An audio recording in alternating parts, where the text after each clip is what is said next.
मंगलाचरण करेंगे।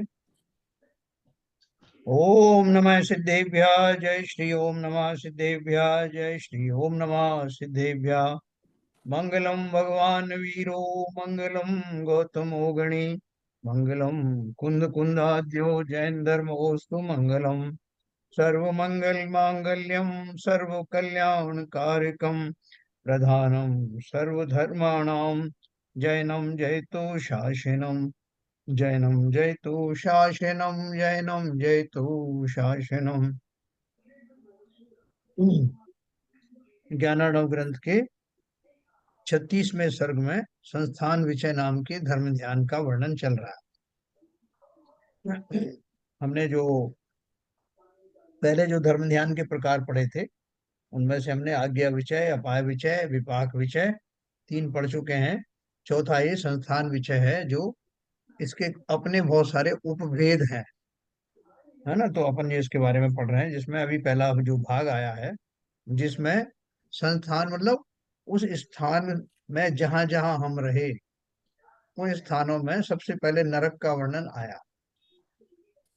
तो नरक में वो जीव कैसे कैसे दुख पाते हैं। मतलब नरक वो स्थान है जो जहां जीवों को अपने अपराधों की पराकाष्ठा पर पहुंची हुई प्रवृत्तियों का दंड मिलता है। तो वो हमने उसके बारे में थोड़ा सा भी शुरू किया है। आगे और उसकी विवत्सता देखेंगे। मैं आपको स्क्रीन शेयर करता हूँ।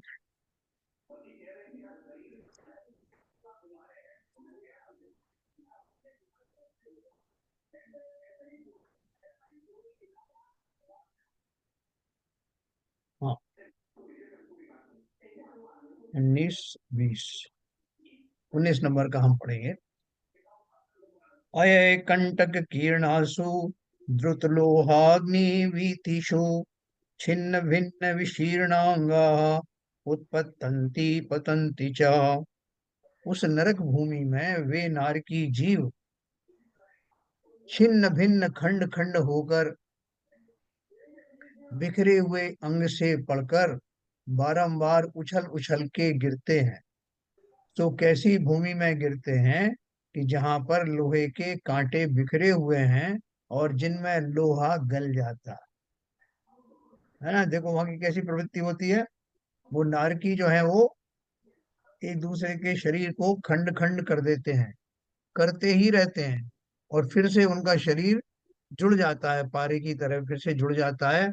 और फिर वो भागने की कोशिश करते हैं या उछलते हैं तो गिर पड़ते हैं। तो कैसी भूमि पर गिरते हैं, जिसमें लोहे के कांटे बिखरे हुए हैं, कांटे भी छोटे मोटे नहीं, बड़े बड़े विशाल, जो आर पार हो जाएं शरीर के। और ऐसा गर्मी और सर्दी जहां लोहा भी गल जाता है, अग्नि की पूरा लावा बह रहा है, उसमें वो क्या बचेंगे। कौन सा क्षण होगा जब उन्हें जरा भी सुकून मिलेगा। एक क्षण भी ऐसा होता नहीं। अगला और क्या होता है उनको।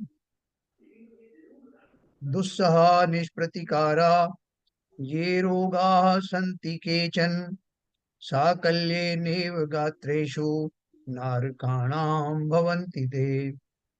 जो रोग असह्य हैं और जिनका कोई उपाय नहीं है, ऐसे समस्त प्रकार के रोग नरकों में रहने वाले नारकी जीवों के शरीर में रोम रोम प्रति होते हैं।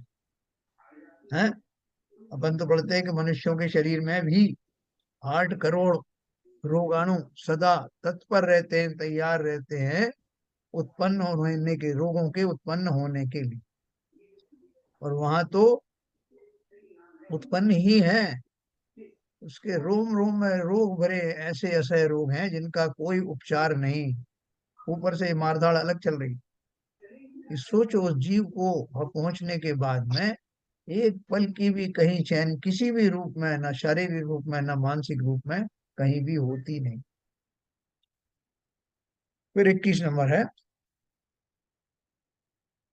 अदट्ट पूर्वमालोकित तस्य रौद्रम भयास्पदम दिशः सर्वा समीक्षन्ते वरा का शरणार्थी है।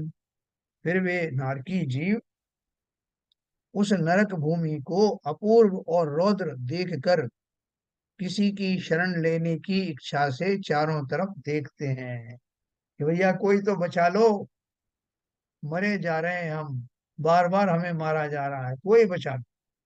परंतु कहीं कोई सुख का कारण नहीं दिखता और ना ही कोई शरण ही प्रतीत होता है। जैसे यहाँ अपन छोटे मोटे सीन देखते हैं ना कि कोई ने किसी को चाकुओं से गोद दिया, वो भाग रहा है, चिल्ला रहा है, लेकिन कोई उसे बचाने वाला नहीं। तो यहाँ तो किंचित फिर भी भाग भी पाता है या बच भी जाता है, लेकिन वहां तो बचने का कोई चांस नहीं। ऐसा मालूम पड़ता है कि सारी प्रकृति ही उसके अगेंस्ट में खड़ी हो गई, तब कौन बचाए। है ना, वो चारों तरफ देखता है लेकिन कहीं सुख का कोई कारण दिखता ही नहीं, कोई शरण ही प्रतीत नहीं होता। न तत्र सुजने कोऽपि, न मित्रं न चा बान्धवः, सर्वे ते निर्दयाः पापाः क्रूरा भीमाग्र विग्रहा। उस नरक भूमि में कोई सुजन व मित्र व बांधव नहीं है। सभी निर्दय पापी, क्रूर और भयानक प्रचंड शरीर वाले हैं। अपन चारों तरफ देखते हैं कि भैया कोई सज्जन व्यक्ति कोई आ जाए यहाँ जो मुझे बचा ले, कोई देवादी आ जाए, भगवान किसी को भेज दें, अपन ऐसे सोच लेते हैं। लेकिन वहाँ वो जगह ही ऐसी है जहाँ किसी की अप्रोच होती नहीं। प्रकृति ने देख लिया कि पूरे संसार में कहीं भी ये सुधरा नहीं। अब एक ही मात्र वो 7 पृथ्वियां बची हैं जहाँ मुझे एक के बाद एक नवीन से नवीन, कड़ी से कड़ी यातनाएं दी जाती हैं। और देखिए उसका स्वरूप, सर्वे चाहुंड संस्थाना स्फुलिंग सदृश शिक्षिणा, विवर्धिता शुभ ध्याना, प्रचंडा षंड शासना, षंड शासना। वे सभी नारकी जीव कुंडक संस्थान वाले हैं। कुंडक संस्थान वाले मतलब कैसा शरीर उनका, जिनके शरीर का प्रत्येक अंग अति भयानक और बेडोल है, और अग्नि के स्फुलिंग के समान जिनके नेत्र हैं, तथा प्रचंड आर्त रौद्र ध्यान को बढ़ाए हुए हैं, तथा क्रोधी हैं, और जिनका शासन भी प्रचंड है ना। अपने संस्थान पढ़े थे ना, 6 या कितने संस्थान होते हैं, जिसमें ये सुडोल संस्थान वाले मनुष्य आदि होते हैं, देवादि होते हैं, कुंडक संस्थान वाले नारकी जीव होते हैं, है ना। और वो पेड़ पौधों की जो नियोग्र मंडल आदि जो है, तरह तरह के जो है वो वामन संस्थान, ऐसे 6 संस्थान शायद बताए हुए हैं इसमें। तो उनमें से ये हुंडक संस्थान जो है नारकी जीवों का पाया जाता है। देखो हमको जो शरीर मिलता है, उस शरीर में संस्थान नाम का एक नाम कर्म का जो भेद है, उसके कारण से हमारा शरीर कैसा होगा, सुडौल होगा, बेडौल होगा, या हमारे अंग अपनी अपनी जगह पे होंगे या नहीं। अभी आपने कुछ दिन पहले पढ़ा होगा कि किसी व्यक्ति के जो हार्ट था, दिल था, वो बाई की जगह दाई जगह दाहिनी जगह पर था, किसी के और दूसरे जो है अंग उपांग इधर के उधर हो जाते हैं। तो ये सब विचित्रताएं हमारे ही द्वारा किन्हीं कर्मों का ये परिणाम होता है, जिसके कारण ऐसे बेडोल या अंगों की सही जगह पर स्थिति नहीं होती। और वो जो नारकी होते हैं उनका भयानक, उनके बेडोल शरीर होता है, जैसे कि कई बार वो दिखाते भी है ना, कहीं नारकियों को फोटो बना बना के जगह जगह लिख देते हैं। तो कल्पना से लिखते हैं, लेकिन ये वास्तव में उनका बेडोल शरीर होता। और बहुत क्रोधी है, उनके क्रोध तो उनके स्वभाव में ही भरा हुआ है, क्योंकि होते हैं तीव्र क्रोध परिणाम वाला जो कषाय है वो नरकों में ही पाई जाती है। तत्र कंदरवि सार्धम श्रूयन्ते कर्कशाः स्वनाः, दृश्यन्ते ग्रदगोमां युषर्पशार्दूल मंडला। उस नरक भूमि में चारों ओर से पुकारने के शब्द बड़े कर्कश सुने जाते हैं, तथा गृद्ध, पक्षी, श्याल, सर्प, सिंह, कुत्ते, ये सब जीव बड़े भयानक दिखते हैं। हैं कैसे हैं? चारों तरफ जैसे वन कहते हैं मारो मारो मारो, ऐसे भयानक स्वर। और वहां कैसे उनके अलावा जो जानवरों के, पशुओं के जो चीत्कार होते हैं वो भी सुनाई देते हैं। कोई नारकी वो सब ये बन जाते हैं, कोई सर्प बन के आ गया, कोई कुत्ता बन के आ गया, भयानक शब्दों का उच्चारण करते हुए। तो ये कर्कश शब्द चारों तरफ सुने जाते हैं।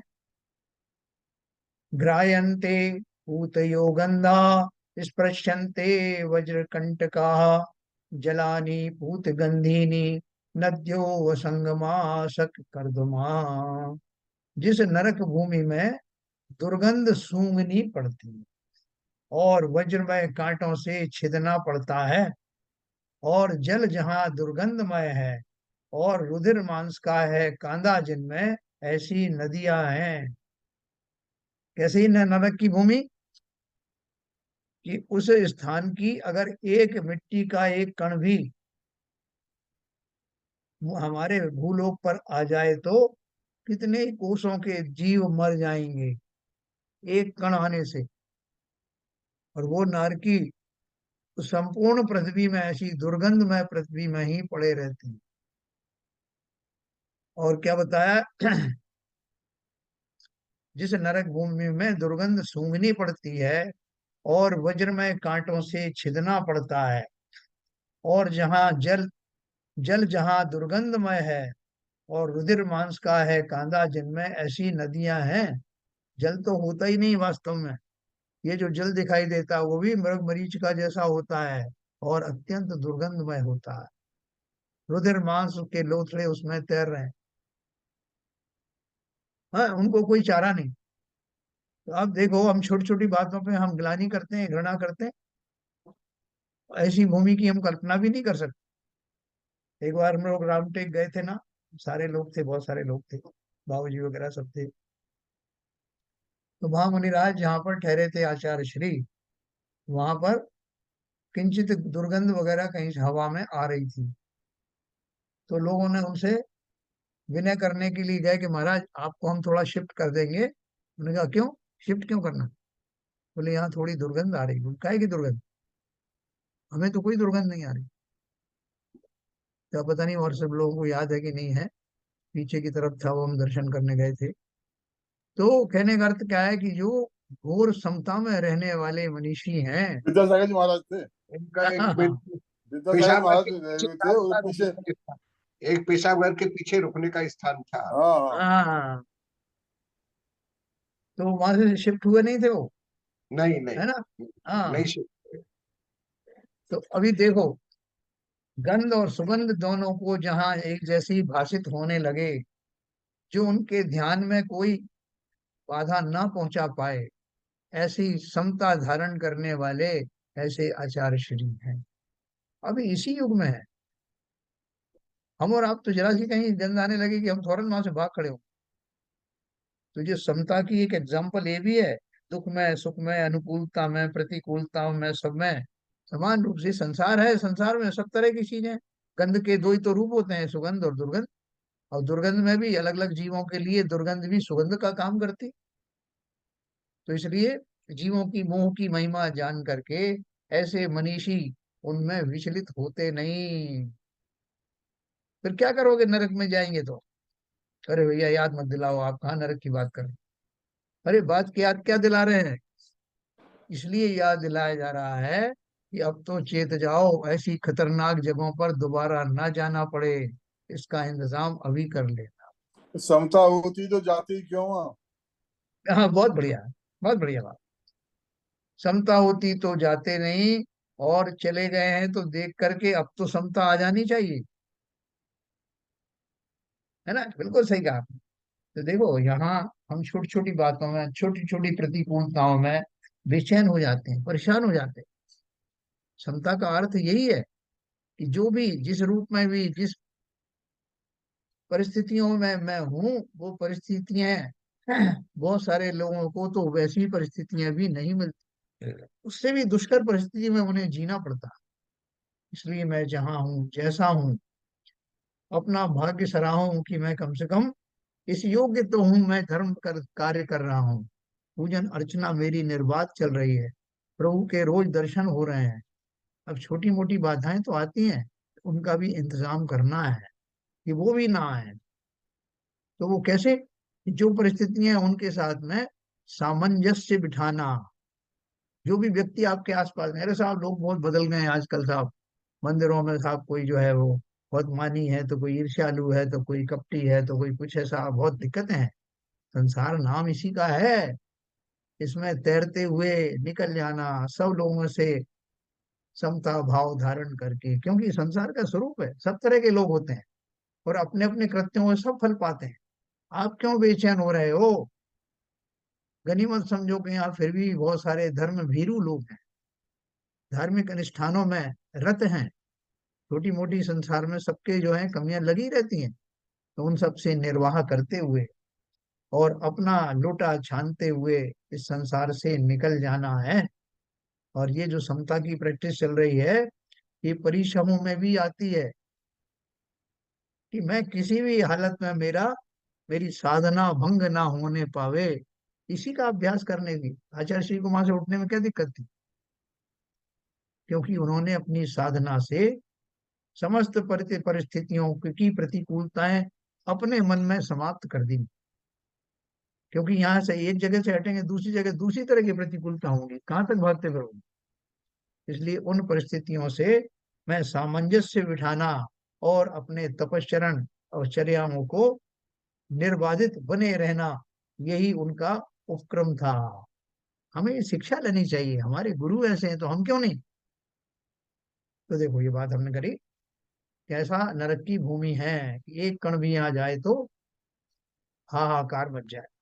अगला है, चिंतयन्ति तदालोक्य रौद्रमत्यंत शंकिताः केयं भूमि कचानीतः के वयम केन कर्मणा।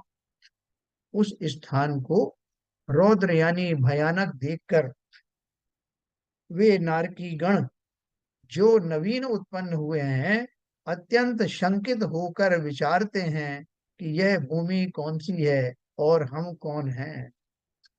क्या हम कौन से भयानक कर्मों ने हमें यहाँ लाकर पटका? हम सो रहे थे और हमें कोई शत्रु उठाकर नींद में ही उठा करके ले जाए और एक ऐसी भयानक अटवी में जा करके पटक दे जहां दूर दूर तक कोई इंसान दिखाई देता नहीं। तरह तरह की भयानक जहाँ पे आवाजें आ रही हैं, भयानक दृश्य चारों तरफ दिखाई दे रहे हैं, डराने वाले जो है जीव वहां सामने खड़े हुए हैं। मेरी नींद खुली तो काफी देर तक तो हम अचंभित रह जाएंगे, करे मैं कहाँ आ गया, कैसे आ गया, कौन मुझे यहाँ लेके आया? ऐसा हमें विस्मय होगा, दुख मिश्रित विस्मय होगा। तो लेकिन उसके लिए भी वहां टाइम नहीं है कि आप चैन से सोच पाए कि आप कहाँ से आ गए, कैसे आ गए, कौन लेके आ गया। ये सब सोचने के में जितना टाइम लगता है उतनी देर में तो आ जाते हैं। क्या लिखा उन्होंने? अत्यंत शंकित होकर विचारते हैं कि भूमि कौन सी है, हम कौन है। वो अवधि ज्ञान है ना उनको, तो उसके द्वारा वो कोशिश करते हैं जानने की कौन से भयानक कर्मों ने हमें यहाँ लाकर पटका है। ये कौन सोच रहा है? जो नए नए नारकी उत्पन्न होते हैं। तो और क्या करते हैं वो देखो, उनको तुरंत कैसे पता लगता है? ततो विदुर्वी भंगात स्वम पतितम स्वप्न सागरे कर्मणात्यंत रौद्रेण हिंसाद्यारंभ जन्मना। तत्पश्चात विभंगावधि से यानी कुअवधि से जानते हैं कि हिंसादिक आरंभों से उत्पन्न हुए अत्यंत रौद्र यानी खोटे कर्म से हम नरक रूपी समुद्र में पड़े। देखो संसार में जो जीव भयानक अपराध करते हैं उनको जेल में जाना पड़ता है। तो जेल में जाते तो उन्हें नहीं मालूम पड़ता कि मैं किस अपराध के कारण जाना जा रहा हूँ, मालूम पड़ता है। लेकिन मालूम पड़ने में उससे सुधरने वाले कम होते हैं और बिगड़ने वाले ज्यादा होते हैं। सुधरने वाले गिनती के होते हैं कि अरे मैंने ऐसे अपराध किए इसलिए मैं जेल जा रहा हूँ। बाकी तो जेल में बैठ करके और बदला लेने की भावना से ग्रस्त रहते हैं। जिसने मुझे यहाँ तक पहुंचाया उसे देख लूंगा। हाँ, ऐसे बार बार इस तरह के चिंतन करने वालों के लिए फिर बड़ी जेल यही है। यहाँ जाकर भी देखो प्रकृति ने ऐसी व्यवस्था की है कि वो कुअवधि के द्वारा सही जान लेते हैं कि कौन से अपराधों की सजा उनको यहाँ लेकर आई है। हिंसादिक आरंभों से उत्पन्न हुए अत्यंत रौद्र कर्म से हम नरक रूपी समुद्र में पड़े हैं। इतना उनको टाइम मिल गया। अब उसके बाद क्या हो गया? ततः प्रादुर्भवत्युच्चैः पश्चात्तापो अति दुस्सह दहन दहन विरतम चेतो वज्राग्निरिवो निर्दयः। तत्पश्चात नारकी जीवों के दुष्चय पश्चाताप अतिशय करके प्रकट होता है। बहुत दुखी होते हैं, दाढ़ मार मार के रोते हैं कि भैया आपने क्या कर लिया है, कैसा खोटा कर्म बांधा जिसकी परिणति इस रूप में हो रही है, होने वाली है, अभी तो शुरू नहीं हुई मार काट, कुछ क्षण ही मिले हैं। वह दुष्चय पश्चाताप वज्राग्नि के समान निर्दय है, छाती पीट पीट के रोते हैं। चित्त को दहन करता हुआ प्रकट होता है। किसी के यहाँ कोई शोक हो जाता है, कोई मरण हो जाता है, तो अपन उनके यहाँ जाते हैं तो वो स्त्रियां हृदय विदारण करने वाला ऐसा विलाप करती है। उस विलाप को देख करके अच्छे अच्छे लोग दहल जाते हैं, रोने लगते। तो यहाँ जो विलाप कर रहे हैं वो नारकी, उनको कोई देखने वाला नहीं, कोई संभालने वाला नहीं, किसी की आंखों में आंसू आने की कोई संभावना नहीं। वहां तो हम गए ही उन निर्दयी लोगों के बीच में इसीलिए हैं क्योंकि अपराध करते समय मैंने भी किसी पर दया की नहीं। तो वहां जा करके मेरा कैसा है बोला, इतनी जोर का पश्चाताप होता है, दुस्सह पश्चाताप वज्राग्नि के समान निर्दय हो, चित्त को दहन करता हुआ प्रकट होता है। अपने कोई बहुत जोर से विलाप कर रहा हो, बहुत भयंकर, तो अपन उसको बोलते भैया मत रो, इतने हार्ट अटैक हो जाएगा। यहाँ तो हार्ट अटैक तो हार्ट अटैक पड़ते रहते हैं और जीव मरता भी नहीं है। क्या जीने की आरजू में, जीने की आरजू में मर रहे हैं लोग, मरने की आरजू में जिए जा रहा हूं मैं। ये नारकियों का अश्र होता है। अगला है 29 नंबर। मनुष्यत्वं समासाद्य तदा केश्चिन्महात्ममिः अपवर्गाय संविग्रही कर्म पूज्य मनुहितम। और दूसरा है 30 नंबर। विषयाशाम पापकृत्य विज्ञाप्य मदनानलम अप्रमत्तैस्तपशीर्णम धन्यैर्जन्म जन्मार्ति शान्तये उपसर्गाग्निपातोपाते अपि धैर्यमालम्ब्य चोन्नतम तैः कृतं तदनुष्ठानं येन सिद्धं समीहितम् प्रमादमद मुत्सृज्य भाव शुद्धया मनीषिभिः केनाप्यचिन्त्य वृत्तेन स्वर्गो मोक्षश्च साधितः। और लास्ट है शिवाभ्युदयन यदम मार्गम दिशंतो अप्यतिवत्सलाः मयावधीरिता संतो निर्वत्सर कटुकाक्षरे। कितने के बड़े पुरुषों ने मनुष्यत्व पाकर वैराग्य सहित हो मोक्ष के लिए पूजनीय पवित्राचरण किया। ये अच्छे सोचने वाले, अच्छा करने वालों की भी कमी थोड़ा है। और उन महाभाग्य मुनियों ने विषयों की आशा को दूर करके, विषयों की आशा नहीं जिनके साम्य भाव धन रखते हैं, निज पर के हित साधन में जो निश दिन तत्पर रहते हैं, ऐसे हैं। तो उन महाभाग्य मुनियों ने विषयों की आशा को दूर करके काम रूप अग्नि को बुझाकर निष्प्रमादी हो संसार पीड़ा की शांति के लिए तप का संचय किया, निरंतर तप कर रहे हैं। तत्पश्चात उन उत्तम पुरुषों ने उपसर्ग रूपी अग्नि को आने पर बड़े धैर्य का आलम्बन कर वह आचरण किया कि जिससे वांछित कार्य सिद्ध हुआ। देखो हम और आप तो जो है कोई भी कार्य में लगते हैं तो साहब अपने बार बार देखते हैं कि साहब मैं रोज तो अभिषेक करता हूँ, रोज शांति धारा करता हूँ, पूजन भी करता हूँ, मुझे तो कुछ हुआ नहीं। ठीक है, एग्जाम में बैठा फेल हो गया, दूसरे लोग पास हो गए, देखो जो जाते ही नहीं मंदिर, ये कैसे अनर्थ है। इसलिए मैंने तो अब सोच लिया है, कोई भगवान भगवान कुछ है नहीं, न कहीं जाने की जरूरत है। मस्त हो गया, मंदिर जाना बंद कर दिया। बोले क्या करते हो अब? तो करते क्या था, कुछ करने को है नहीं, जो भी सामने आ जाता है वो कर लेते हैं। पिक्चर देखना हो, इधर उधर जाना हो, खोटी सोसाइटी में जाना हो, कहीं भी जाए, क्यों भगवान तो कुछ करते नहीं है। इसका अर्थ क्या है कि मैंने किस आशय से वो सब धर्माचरण किए थे, किसको खुश करने के लिए? उनको जिन्हें कोई मतलब नहीं मेरी पूजा पाठ से, जिन्हें कोई सरोकार नहीं, मैंने अपने ही जीवन में शांति और समता लाने के लिए वो अनुष्ठान किए थे, किसी पर एहसान जताने के लिए नहीं। ये मेरे धैर्य की परीक्षाएं होती हैं, न केवल गृहस्थों के जीवन में बल्कि मुनियों के जीवन में भी। तपस्चरण, घोर तपस्चरण करने के बाद भी कई कई सालों तक केवल ज्ञान नहीं होता। तो एक अलाव नाम का परिचय होती है।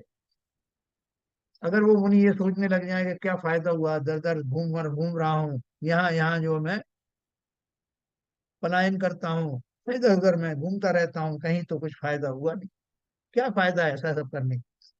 अपने संसारी सुख भी छोड़े और जगह जगह विहार किया, अभावों में रहा और खूब तपस्याएं की, लेकिन मिला क्या? दोनों ही परिस्थितियों में जो कमी है वो किसकी है? एक तो आस्था की, और दूसरी कमी है धैर्य की। जीवन में हर घटना में, हर चीज में आपको बहुत धैर्यवान होना है। यहाँ तक कि कोई कोई व्यक्ति अगर कुछ कह रहा है तो उसकी बात पूरी सुनना। अपन डॉक्टरों से क्यों खुश हो जाते हैं, साहब वो डॉक्टर बहुत बढ़िया है, उसने साहब मेरी पूरी बीमारी सुनी, बहुत अच्छे से सुनी साहब, मेरा आधा रोग तो इससे ठीक हो गया, है ना? तो हमारा मापदंड क्या है ठीक होने का या खुश होने का? कि कोई धैर्य पूर्वक मुझे सुने। लेकिन हम नहीं किसी के लिए धैर्य रखते। कोई बोल रहा है, उसने दो शब्द ही निकाले और हम बीच में टोक देना, नहीं ठीक है वो बात थी, अरे उसकी बात सुनो पहले। हमने एक प्रश्न दाग दिया जिसका उत्तर वो देने ही वाला था पहले से। तो जीवन में हर स्टेज के ऊपर बहुत धैर्यवान बनना। भगवान ने हमें दो कान दिए ना, भगवान कहते हैं जिसको, दो कान हमें प्रकृति में मिले हैं और जीभ एक मिली है, तो बोलो कम और सुनो ज्यादा। धैर्यवान बनो, दूसरों की पूरी बात सुनोगे तो आप उसका सोल्यूशन देने में सक्षम भी रहोगे, और उसे भी सेटिस्फेक्शन रहेगा कि मेरी बात सुनी गई। ये तो बात करने की है।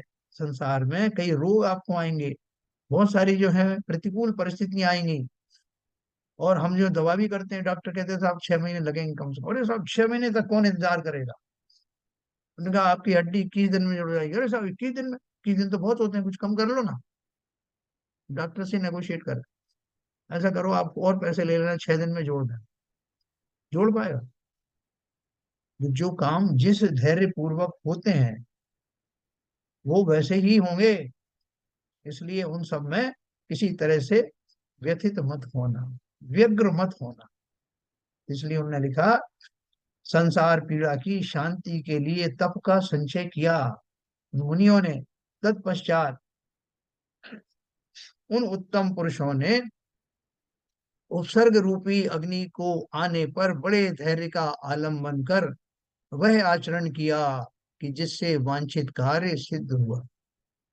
अगर हमें कोई अभीष्ट रिजल्ट नहीं मिल पा रहा है तो इंतजार करना, ये मान के चलना कि अभी काल लब्धि आई नहीं है। इंतजार करना, अवश्य होगा कार्य तो, लेकिन कब होगा? जब उसकी काल लब्धि आई। हर एक चीज की काल लब्धि अलग अलग है। तो तथा उन बुद्धिमान पुरुषों ने प्रमाद और मद को छोड़कर भाव की शुद्धता से, किसी अचिंत आचरण से स्वर्ग तथा मोक्ष साधा। साधा मतलब उसकी उनको प्राप्ति हुई। उन सत्पुरुषों ने वात्सल्य भाव से युक्त हो मुझे मोक्ष और स्वर्ग आदि के मार्ग का उपदेश किया। ये कौन सोच रहा है? वो नारकी सोच रहे हैं, जो अभी अभी जन्म लिया है उन्होंने। ये सब बात सोच रहे हैं। क्या बोल रहे हैं? उन सत्पुरुषों ने वात्सल्य भाव से युक्त हो मुझे मोक्ष और स्वर्ग आदि के मार्ग का उपदेश किया, परंतु मैंने बड़े कटु अक्षरों से उनका तिरस्कार करके निंदा की, उनका उपदेश अंगीकार नहीं किया इत्यादि पश्चाताप वो नवीन नारकी करते हैं। अभी अपन जो है, मैंने बताया था, ये किसी की कषाय बहुत बड़ी हुई हो, वो बहुत क्रोध में है और किसी को गाली गलौज कर रहा हो और आपको ही कर रहा हो, आप उसको अगर कहने लगे उसी बीच में ये ऐसे भाव मत करिए, नरक चले जाओगे, वो क्या बोलेगा? वो चले जाएंगे, तुम्हें क्या करना, हम तो आए ही नरक में जाने के लिए, तुमको क्या करना है? तो आपने क्या किया, उसको अनजाने में उसकी कषाय बढ़ा दी, उसको मोटिवेट कर दिया और खोटे भाव करने के लिए।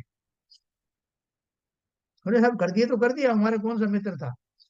शत्रु था। हम तो जानते थे, जो चाहते थे कि उसकी दुर्गति हो, लेकिन उस प्रोसेस में उसके अर्थधान में निमित्त बनने वाले हम बच जाएंगे क्या खोटे कर्मबंध से? इसलिए बहुत चतुराई से रहना है संसार। कब मेरे द्वारा कौन सी चीज घटित हो जाए और वो मुझे ही भारी पड़े।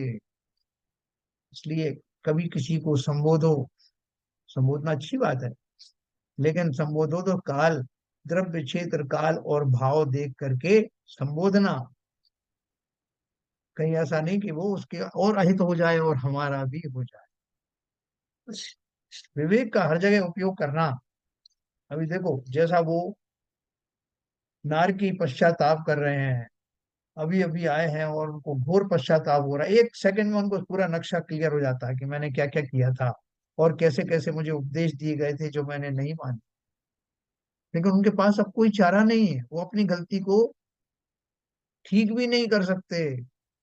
हमें तो संसार में इतने मौके हैं, मैंने कभी भावावेश में आके किसी पे क्रोध कर भी लिया, किसी का अपमान कर दिया, किसी के साथ ठगी भी कर ली, लेकिन दूसरे ही क्षण जब मैं अपना थोड़ा नॉर्मल होता हूँ तो मुझे उन अपराधों की क्षमा मांगने का प्रोविजन है।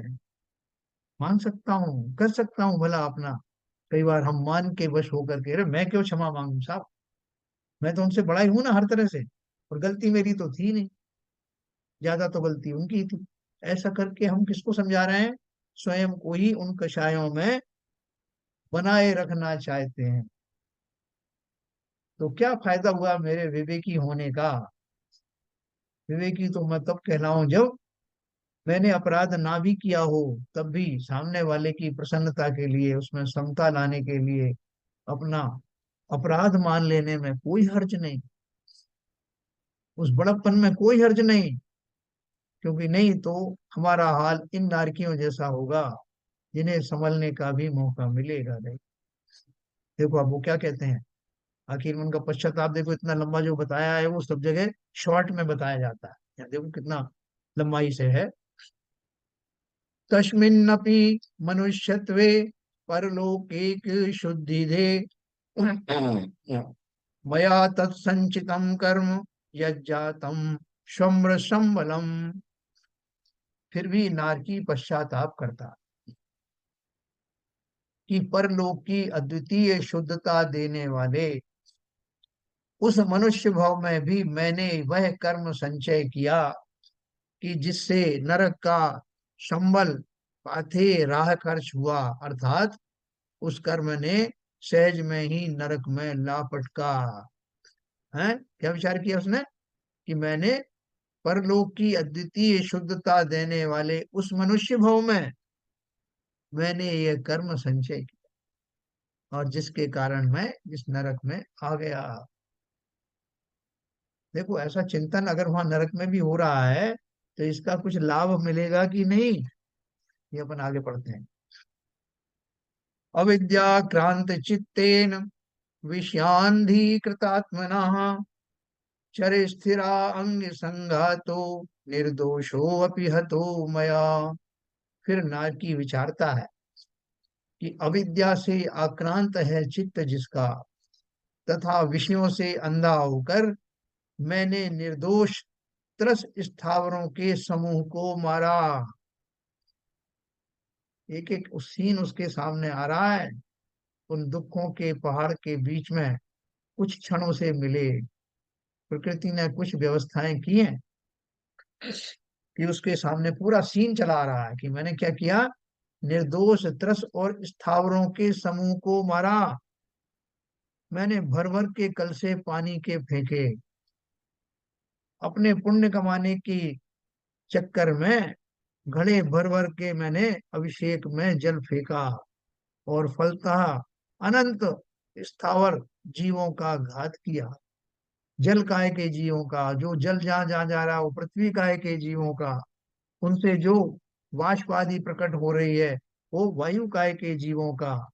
जिस वनस्पति में डाल रहा हूँ उस वनस्पति को पता नहीं वो सूट करता कि नहीं, मैंने क्या क्या मिला हुआ उसमें डाल दिया, लौंगे डाल दी तो वो उसकी जड़ जलने लग गई। मैंने नहीं जीव का विवेक किया, कौन मरता है कौन जीता है, मुझे पुण्य कमाना है। मैंने पढ़ा था कहीं कि भर भर कल से डालना है तो डाल रहा हूँ साहब, किसके खाते में गई वो हिंसा। वो नारकी विचार कर रहा है, हम तो मनुष्य हैं। क्या विचार कर रहा है वो, मैंने निर्दोष 30 और स्थावरों के समूह को मारा है। तो बोलते हैं कि भाई साहब देखो, कुछ चीज का कुछ हो या ना हो, मेरा भला होना चाहिए। मैंने होम दिए कितने जीवों को उस यज्ञ यज्ञ की अग्नि में, मैंने मार डाले कितने जीव उन दीपक के बहाने। हजारों दीपक जलाए साहब मैंने, भगवान कहीं तो सुनेगा कितने दीपक जलाए इसको मोक्ष भेज दूं। वहां तो सीधा हिसाब है। आपने अपने विवेक का, मनुष्य पर्याय में होते हुए विवेक का उपयोग नहीं किया, अब नारकी जन्म में आकर के आप क्या करोगे।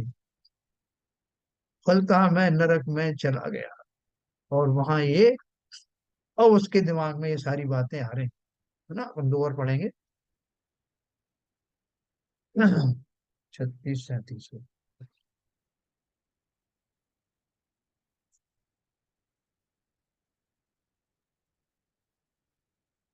परवित्ता 36 नंबर। परवित्ता शक्त है, पर स्त्री संग लालस है, बहुव्यसन विधवस्तु रौद्र ध्यान परायण। यथस्थित प्राक चिरम कालम तस्येत फलमागतम, अनंत यातना सारे दुरंते नरकार्णवे। नारकी फिर पश्चाताप करता है कि मैं पर के धन में और मांस में, अथवा पर के धन रूपी मांस में आसक्त होकर पर स्त्री संग करने में लुब्ध हुआ, तथा बहुत प्रकार के व्यसनों से पीड़ित होकर रौद्र ध्यानी हुआ। पूर्व जन्म में इस प्रकार रहा, इस कारण उसका यह अनंत पीड़ा से असार अपार नरक रूपी समुद्र फल आया है। मांस भक्षण करने वालों को उन्हीं के शरीर के टुकड़े टुकड़े करके वो दूसरे नारकी उनको खिलाते हैं। बहुत अच्छा लगता था ना मांस, लो उंगली काट दी उनकी, हाथ काट दिए और उन्हीं को खिलाया। ठीक है। अगर उनको पर स्त्री सेवन अच्छा लगता है तो लोहे की जलती हुई तपती हुई पुतलियों से आलिंगन कराया और जल के खाक हो गए। और जिस भी रूप में मैंने जो सब उपक्रम किए, उनकी उसी प्रकार की सजाएं हैं वो नारकियों के माध्यम से प्रकृति मुझे देती रही। मैं, हम और आप कौन से दूध के धुले हैं, ये सब हम भोग करके आए हैं, और अभी भी पूरी तरह सुधर गए हैं इसकी कोई गारंटी नहीं। इसलिए बात यहाँ पर आई है कि अभी एक बार याद कर लेना उन दुखों की, उन तकलीफों की, उन घोर पश्चातापों की, जो चीख चीख करके वो नारकी कहते रहते। पूर्व जन्म में इस प्रकार रहा, इस कारण उसका यह अनंत पीड़ा से असार अपार नरक रूपी समुद्र फल आया है। सोच रहा है वो नारकी है। और एक चीज अपन और पढ़ते हैं इसमें कि और क्या उसने सोचा। 38 और 39 नंबर। यन्मया वंचितो लोको वराको मूढ़ मानस है, उपायैर्बहुर्भवी पापै स्वाच्छ संतर्पर प्रणार्थिना, कृतः पराभवो येषाम् धन भू स्त्री कृते मया, घातश्च ते अत्र संप्राप्ताः कर्तुम तस्याद्य निष्क्रियाम्। फिर विचारता है कि मैंने भोले रंक जनों को अति अन्याय रूप उपायों से इंद्रियों को पोषने के लिए ठगा है। देखो, मैं जो भी काम करता है, कोई भी जीव कुछ भी काम करता है तो उसके पीछे उसका कोई उद्देश्य होता है। जब पुलिस किसी अपराधी को खोजती है तो उसका पहले मंतव्य सोचता है कि इसने इसका मर्डर किया, उसके पीछे उसका मोटिव क्या था, है ना, उसका कारण क्या था, किस कारण से उसने किया। और फिर उसके बाद में बाकी चीजें ढूंढी जाती हैं। तो यहाँ भी बोल रहे हैं मैंने किसी को ठगा तो क्यों ठगा, मैंने भोले रंक जीवों को अति अन्याय रूप उपायों से इंद्रियों को पोषने के लिए ठगा। है ना, डाकू डाका डालता है, लोगों को मारता है, चोरी चोरी करता है, तो क्यों करता है। वो सब भोले जीव हैं। आचार्यों की भाषा में वो सब भोले जीव हैं। वो इसलिए करते हैं कि उनको लगता है कि इस तरह से ठग करके जो पैसा आएगा, उनके मारने से, उनको डराने से जो पैसा आएगा, वो सब मेरे विषय भोगों में काम आएगा। उन्होंने कोई गलत तो नहीं सोचा, उनके एंगल से वही सही था, लेकिन उनका एंगल ही गलत था। क्योंकि उन्होंने ये नहीं सोचा कि हिंसा की बुनियाद पर खड़ा हुआ महल टिकता नहीं। उन्हें कोई समझाने वाला नहीं, और वो समझने वाले भी नहीं थे। इसलिए, लेकिन अब इस दुर्दशा में आकर के वो विचार कर रहा है कि मैंने भोले रंक जनों को अति अन्याय रूप उपायों से इंद्रियों को पोषने के लिए ठगा। मेरा इंद्रिय विषयों का जो है इतना खेल है, उसके लिए मैं पर धन पर स्त्री सब कुछ ले लाने के लिए तैयार हूँ, लोगों को छलने के लिए, ठगने के लिए, मारने के लिए, किसी भी जेन केन प्रकार मुझे ये प्राप्ति हो। तथा पर का धन, पर की भूमि, वह स्त्री लेने के लिए जिनका अपमान किया तथा घात किया, वे लोग यहाँ नरक भूमि में उसका दंड देने के लिए आकर प्राप्त हुए। संसार का कोई भी ऐसा अपराध नहीं है जिसकी सजा नरक में ना मिल पाए। संसार में तो जो मिलनी है वो मिली गई, छोटी मोटी होती तो वही निपटा देते हैं, लेकिन हम छोटी मोटी से मानने वाले नहीं। बोले भैया तुम उस कोर्ट में हार गए ना, क्योंकि तुम्हारी गलती थी, मैंने सही काम किया था, मैं जीत गया, आप अपने अपने घर जाओ। बोले क्यों जाए घर, इससे बड़ा कोर्ट है ना, वहां जाऊंगा, एक से एक बड़ा जो है मेरे पास वकील है। तो इसी बात का पैसा लेते हैं कि कैसे झूठ को सच साबित किया जाए। मैं लगा दूंगा अपना धन जो मैंने कमाया है पाप से, इसमें लगा दूंगा, सिद्ध कर दूंगा कि तुम गलत। हाई कोर्ट में चले गए, सुप्रीम कोर्ट में चले गए, हो सकता है कि सुप्रीम कोर्ट से फेवर में आ गया वो न्याय, तो हम सब चिल्लाने लगते हैं, अरे साहब कैसा घोर जमाना आ गया, जहाँ जो अन्याय को ही ज्यादा वो दी जाती। और देखो वो भोला बेचारा, उसने कुछ नहीं किया था, उसको सजा मिल गई। लेकिन घबराना मत, प्रकृति में अन्याय कभी होता नहीं। भले ही इस यहाँ की मनुष्य लोक की अदालत में उसके पूर्व कर्म के अनुसार ऐसा देखने में आता है कि उसे न्याय नहीं मिला, लेकिन उसका भी उसका अपना पूर्व कर्म होता है। और ऊपर एक अदालत ऐसी है जहां पर ब्याज सहित आपको उस अन्याय का फल मिलता है, चाहे वो जज हो, चाहे वकील हो, चाहे वो व्यक्ति स्वयं क्यों ना हो, कोई भी छूट नहीं सकता। इसलिए घबराना मत। जो जो देखी वीतराग ने, सो सो होसी वीरारे। अनहोनी कभू ना होसी, काहे होत अधीरा रे। अधीर मत होना, संसार में न्याय सदा रहा है, सदा रहने वाला है।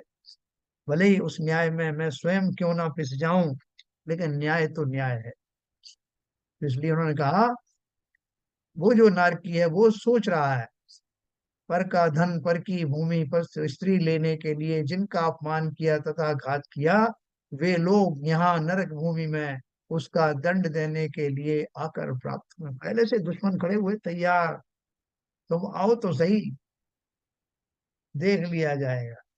है, एक और मैं लास्ट पढ़ता हूँ, 40 नंबर। 40 नंबर। ये तदा शस्कृपाया मया बलवता हताः, ते अद्य जाता मृगेन्द्राभा, माम हन्तु विविधैर्वदैः। उस मनुष्य भाव में जब मैं था, तब वे शशक यानी खरगोश के समान थे, और मैं बलवान था, सो मैंने उन्हें मारा। किंतु वे आज यहाँ पर सिंह के समान होकर अनेक प्रकार के घातों से मुझे मारने के लिए उद्यत हैं। मुझे बड़ा अफसोस होता है कि जो लोग मेरे सामने मुंह नहीं खोलते थे, सीधे सर झुकाए खड़े रहते थे, और जिनको मैंने जम करके जिनकी पिटाई की, इनको मारा पीटा, आज वो मेरे सामने सर तान के खड़े हुए हैं, सिंह जैसी गर्जना कर रहे हैं, और मैं कुछ नहीं कर पा रहा हूं।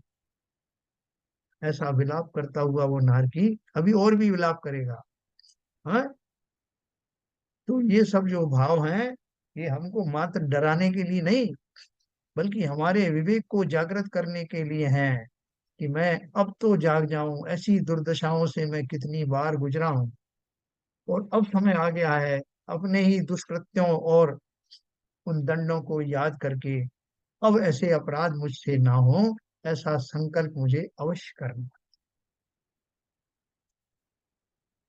तो मेरे ख्याल से इसमें समझने की कोई विशेष बात तो थी नहीं, लेकिन ये जो हमने नरक का वर्णन किया और नारकियों का पश्चाताप सुना, ये मात्र समझाने के लिए, डराने के लिए नहीं है, ये मान के चलना, ये हमारी हमें झकझोरने के लिए है। इनमें से कितने अपराध हम आज भी कर रहे हैं, हो सकता है उतने विभत्स रूप से नहीं कर रहे हों, लेकिन भावों से तो बहुत कुछ चलता रहता है। क्या चलेंगे? निश्चित रूप से। तो जो बात आज भी वही आ जाती है कि हमारी जो डे वन से बात हो रही है कि समता में रहना है, सरल हृदय रहना है। जो बहुत ज्यादा चंड चालाकी और उससे कोई बहुत ज्यादा दिमाग लगा के भी कोई आप पा नहीं सकते हो। हाँ, आप जितने सरल हृदय, सरल स्वभावी और निश्चल प्रेम से रहोगे तो आपको आपको पाप कर्म का उदय कम होगा। और जितनी जरूरत है वो वस्तु उतने ही अपने पास रखो, उतना ही लेना, उतना ही यूज करना है। तो आज भी जैसे अभी सब बोलते ही हैं कि भाई जो खाते हो, जो नहीं खाते हो उसको छोड़ दो। तो लेकिन आज भी हमारा भाव छोड़ने का नहीं होता है।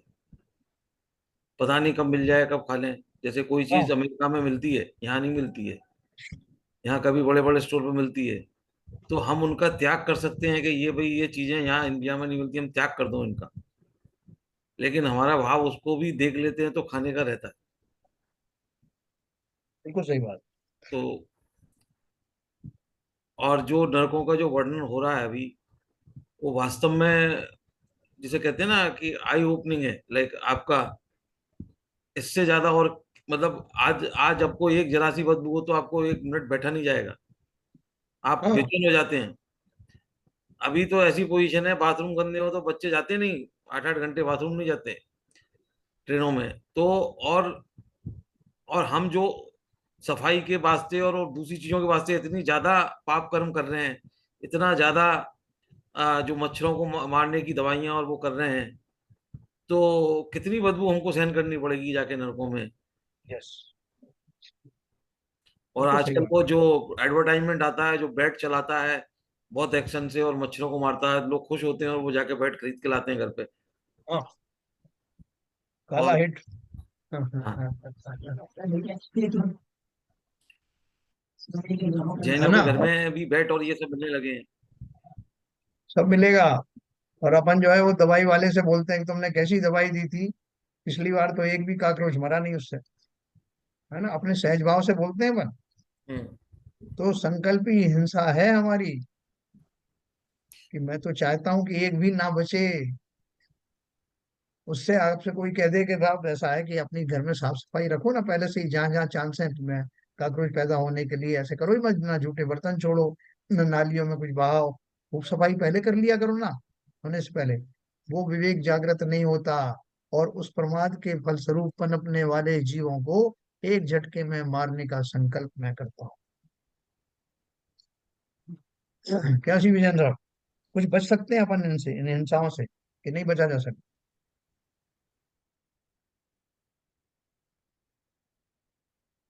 हाँ, कोई अनम्यूट बताएं। कीजिए, अनम्यूट कीजिए। हाँ। देखिए, बचने के लिए प्रयास हमको ही करना पड़ेगा। हाँ। आपने तो नरक का इतना विविध वर्णन प्रस्तुत किया। कई चीजें जो कर्मों का उदय, पाप कर्मों का उदय इसी जन्म में आता है, इसी जन्म में भुगतते हैं, वो नरक का ही एक सैंपल है सर। हाँ, नरक का ही एक खाका है। सही कहा आपने। तो पहली चीज तो ये है, तीन तरह के लोग होते हैं। एक, इनको किसको ज्ञान ही नहीं है कि हमारे कर्म बंधों का, हमारे पाप कर्मों का, पुण्य कर्मों का क्या फल होता है, क्या पाप कर्म होते हैं, क्या पुण्य कर्म होते हैं।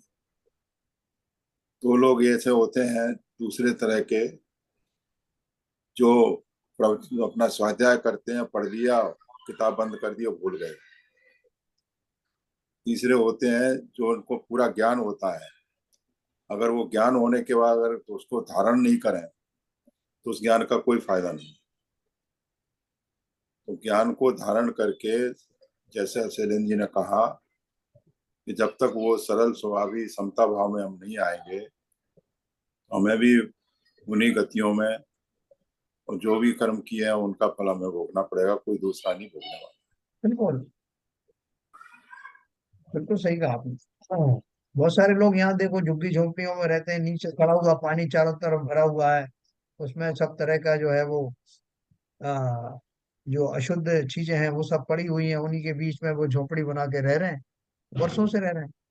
तो कहते हैं कैसा नारको नरकों जैसा जो जीवन जी रहे हैं। तो जैसा शिव जन साहब ने कहा कि मनुष्य लोक में भी छोटे मोटे नरक तो पाए ही जाते हैं, और इससे ज्यादा अपराध बढ़ते हैं, तो ये तो उसका एक सैंपल है। तो क्या करें आरपी जन साहब, अपन कुछ कर सकते हैं कि ऐसा नरक का बंध ना हो, उसके लिए क्या करें? नहीं, कर तो सकते ही है, निरंतर अभ्यास करते रहे इस चीज का। तो क्या है कि जैसे आप 1 घंटे 2 घंटे इस भाव में रहते हैं तो शायद उसका असर आता है, ऐसी बात नहीं है। लेकिन अभ्यास तो करना पड़ेगा मुझे। बिना किसी अभ्यास के तो मैं इसमें कुछ हो नहीं सकता, और क्या अभ्यास मेरे को ही करना है अगर पदम चंद अपने जी आप को अपन को, बचाना है। जी। पदम चंद जी बताएंगे अपने को कितना टाइम मिलता है ये सब सोच विचार करने का? नारकियों को तो एक क्षण मिलता है, अपने को कितना टाइम टाइम तो मिलता है अपने को बता। बहुत मिला है साहब, टाइम तो बहुत मिलता है। हाँ, टाइम तो बहुत मिलता है। ऐसा और है। ये एक कुछ मिनट। तो हिंसा होगी, गृहस्थ जीवन में कुछ तो हिंसा होगी ना भाई, सोच समझ के करना चाहिए कम से कम काम। लेकिन मेरा ये कहना है कि मतलब गृहस्थ जीवन में कुछ तो हिंसा होती है। हाँ, तो क्या साहब, करना चाहिए? टाइम एक तो मिनट शिवजन साहब, एक नहीं, मिनट, एक मिनट। विचार सोच विचार के करने चाहिए पहले ही। सोच मतलब विचार कितना, इसका ज्यादा इंटेंगल ना हो मतलब उसमें। हाँ, उसमें कैसे कमी लाएं अपने जो सुख सुविधाओं के कारण जो जीव मर रहे हैं, उसमें कैसे कमी लाई जाए? अपने फ्लश टैंक में एक बार फ्लश दबाते हैं तो कितना लीटर पानी निकल आता हाँ हाँ, सही है। है, कितना अनछना पानी कितना दूर दूर तक जाता है, तरस जीव तो और स्थावर जीव सब मरते हैं। नल टपक रहा है तो टपक रहा है, साफ करवा लेंगे, ठीक है, एक एक बूंदी तो जा रहा है।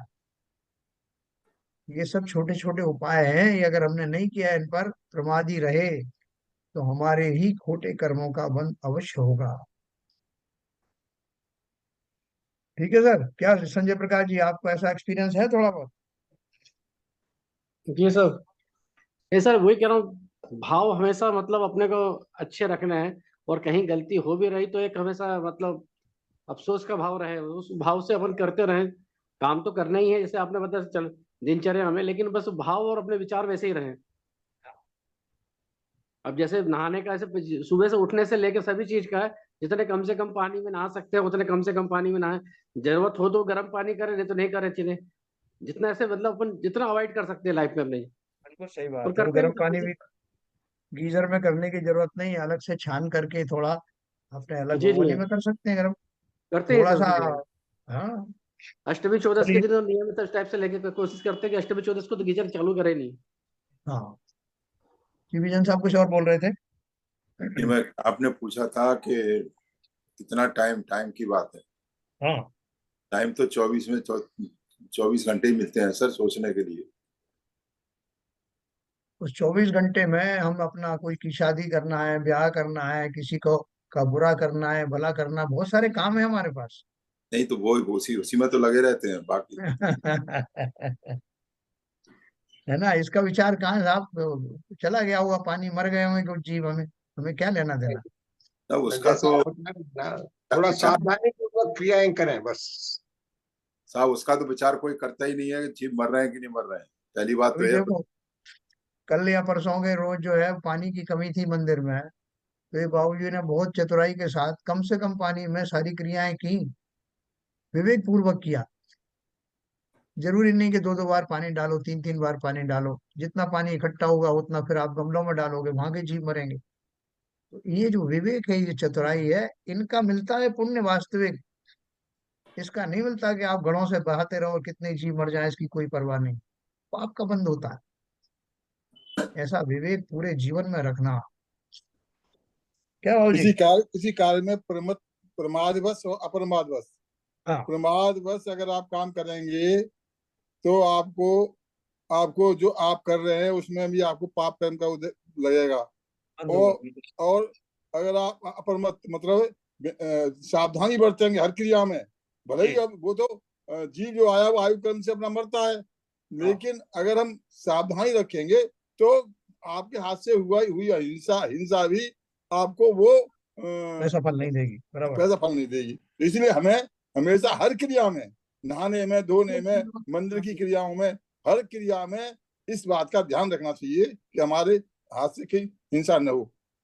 सर हमारे बिल्कुल तो सही सारे हमारे तो भजन बना हुआ है, कहा। कलसा ढारो रे ढारो।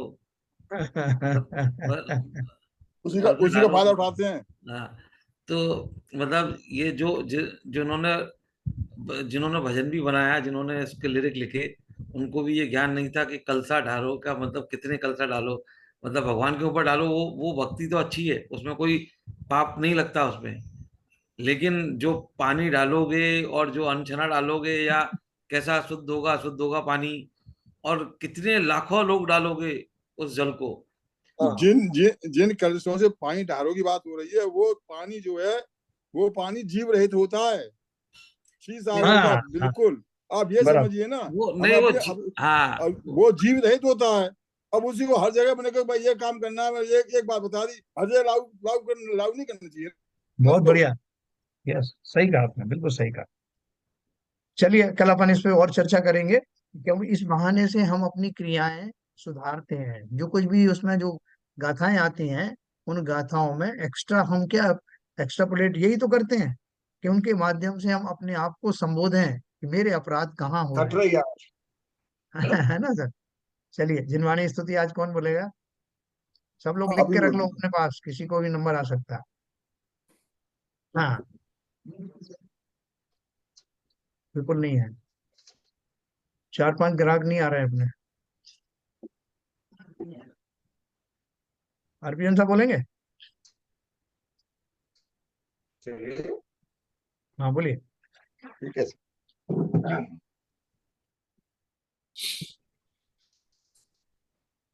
मैंने लिखी नहीं है। लिख के नहीं रखी। चलो मैं बोलिए बोल, भगवान कुछ बोलिए। मैं बोल देता हूँ। हाँ, बोलिए। तम नाश को जान के प्रकाश। शिव को ज्ञान के प्रकाश को आप पर हाँ, बोलने वासुदेव दीजिए, को आरपीएन साहब को बोलने दीजिए। को भानु सेवा खानी है। देव द्रव्य जान को। मतलब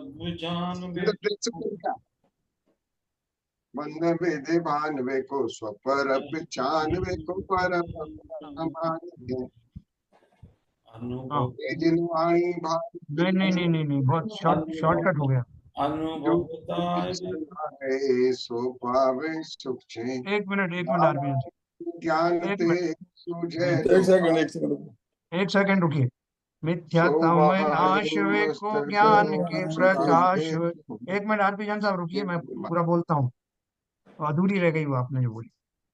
मिथ्यात्म नाश वे को ज्ञान के प्रकाश वे को आपा परोभास वे को भानु सी बखानी है। छहो द्रव्य जान वे को बंध विधि भान वे को स्वपर पिछान वे को परम प्रमानी है। अनुभव बताए वे को जीव के जताए वे को काहू न सताए वे को भव्य और यानी है।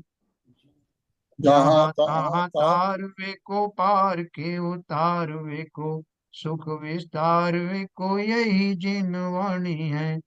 हे जिनवाणी भारती तो जपू दिन रैन जो तेरी शरणा गए सो पावे सुख चैन। जावाणी के ज्ञान ते सूझे लोकालोक सो वाणी मस्तक धरूं सदा देत हूँ दो। जिनवाणी माता की जय। जय